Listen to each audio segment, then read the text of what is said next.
Most people will do the same exact thing and react in predictable ways, but expect something to change in their life. In other words, those chemicals endorse the ego, and we become very selfish. We become self-indulgent, self-centered, self-involved, self-important, self-serving, full of self-pity. It's all about the self. Now, this is the tragedy, because in crisis, if you're addressing a financial crisis or a crisis in a culture, and everybody is selfish, and everybody's living by those emotions, then they're pushing their way to get to the head of the line. They're competing. They're forcing outcomes. They're using very primitive systems to try to take care of themselves. And we know from the physiology of the brain that most of the blood supply goes to the hindbrain and away from the forebrain. And those chemicals create a gap between the way things appear in our life and the way things really are. In other words, we're viewing reality in an altered state. So we don't see possibility. We feel separate from each other.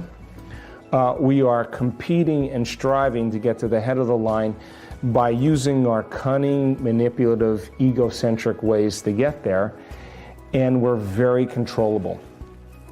Fear is very controllable. Competition is very controllable. Anger and war divides individuals. Now, that is not a way to address a crisis, because the service to self, or taking care of the self, is the exact thing that enhances the crisis. Because if you and I are all doing the same, if we're all doing the same thing, then a culture becomes more divided. It becomes more disintegrated. It becomes more incoherent. And possibility then is not part of the equation.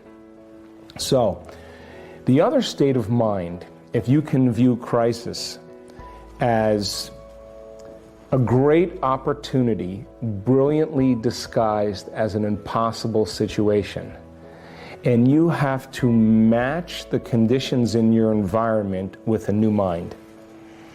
Now we're talking about greatness, because innovation and creativity and a new way of thinking and a new way of being means that we can't do the same thing from the past. And so in history, cultures that, or individuals that overcame their environmental conditions were considered mystics and saints and leaders and charismatic leaders. They were individuals that saw past the illusion of the present reality. Now, when we begin to become innovative or creative, the brain begins to switch. We begin to turn on the forebrain, the frontal lobe, which is really the crowning achievement of the human being, and we begin to ask bigger questions. How can we create a new way of being in a world that's falling apart? How can we begin to create a new system to adapt to these conditions?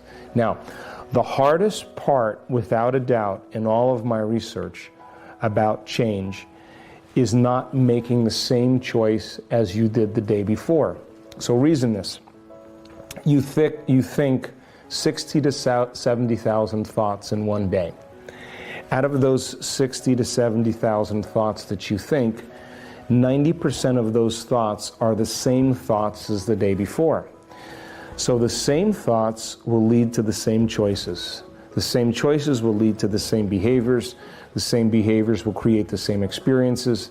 The same experiences create the same emotions, and those same emotions drive the same thoughts, and that's called a personality. And your biology is a reflection of your state of being.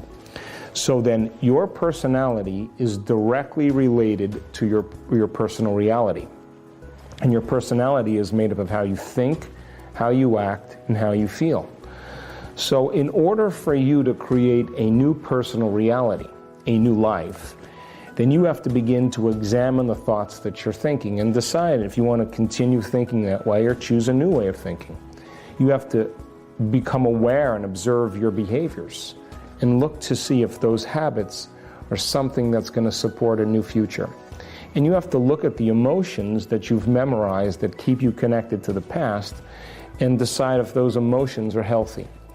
So most people try to create a new personal reality as the same personality, and it doesn't work. We literally have to become somebody else. So it stands to reason then, as you begin to question and speculate possibilities, the Wright brothers, Madame Curie, Thomas Edison, Benjamin Franklin, Marconi, they were all thinking outside the box.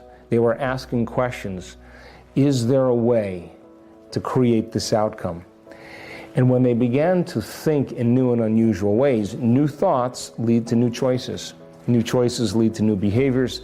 New behaviors lead to new experiences. New experiences create new emotions. And all of a sudden, you start to transform. So, in order to change a culture, you have to change individuals. We have to change it individual by individual. Now, this requires then, by not making the same choices you did the day before, to begin to think and act in different ways. This is the creative function of human beings. So if an economy is collapsing, if a government is deceiving, if people are no longer feeling supported, then we have to think in uncommon ways in order to adapt to the environment. If we don't, then it is really the environment, the external world, that's controlling how we think and feel. We're victims to the external world. Is it possible to change the way you think and feel and have some effect in your environment? Now, that is a concept that when people are struggling to survive becomes very difficult, because you're still worried about the food on your table, you're still worried about the well-being of your children. But what's the alternative? I mean, there aren't many other alternatives.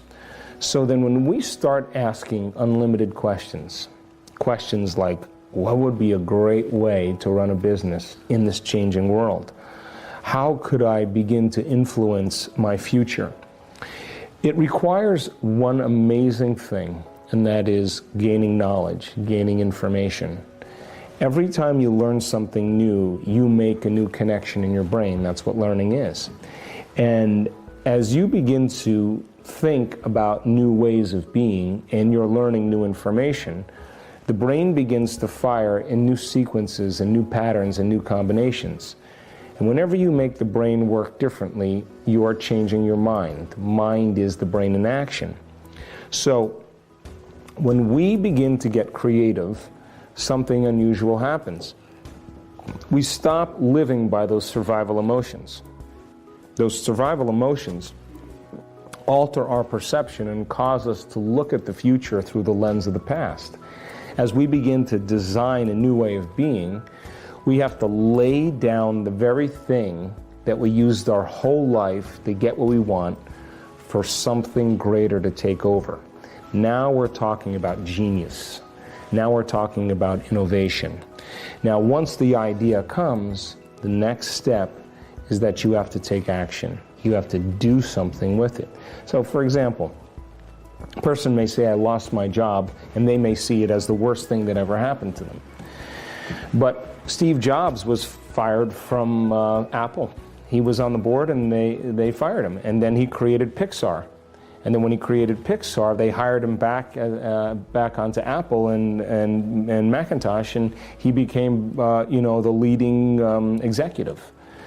So when we have situations in our life, most people are defined by those situations emotionally. They brands them, and they no longer want to move forward. So let's say a person loses their job, and they're confronting difficult conditions. But a person who would say, well, let me look at the world. China is doing very well. I have a little experience in computers. Hey, I have experience in sales. Oh, I know a person who travels back and forth to China. And we start having to think outside the box. So maybe I can begin to leave the present reality that I have and begin to explore new realities. Now, it means that you have to be willing to step into the unknown. It means that you have to step outside the familiar self. So there's this kind of model that says, here's the old self, and here's the new self. And there's a gap between the two. And when we no longer think, act, and feel in the same way, all of a sudden we start to feel uncomfortable. We start to feel unfamiliar. It starts to become unknown to us. And most people, the moment they step outside of the old self, because they're no longer making the same choice, they don't feel like themselves any longer. So the first thing they do is they make the same choices that produce the same behaviors, that create the same experiences, that produce the same emotions, and they say, this feels comfortable. Well, it feels familiar. The person, the maverick, who's willing to step out into the unknown, that unknown is the perfect place to create from. Because only in the unknown can you create something new. And if you and I can become comfortable in that unknown place, then the best way to predict the future is to create it from that unknown place. Another amazing speech by Dr. Joe Dispenza. I hope you enjoyed it. Still, we have our daily challenge to finish, so complete the quote challenge.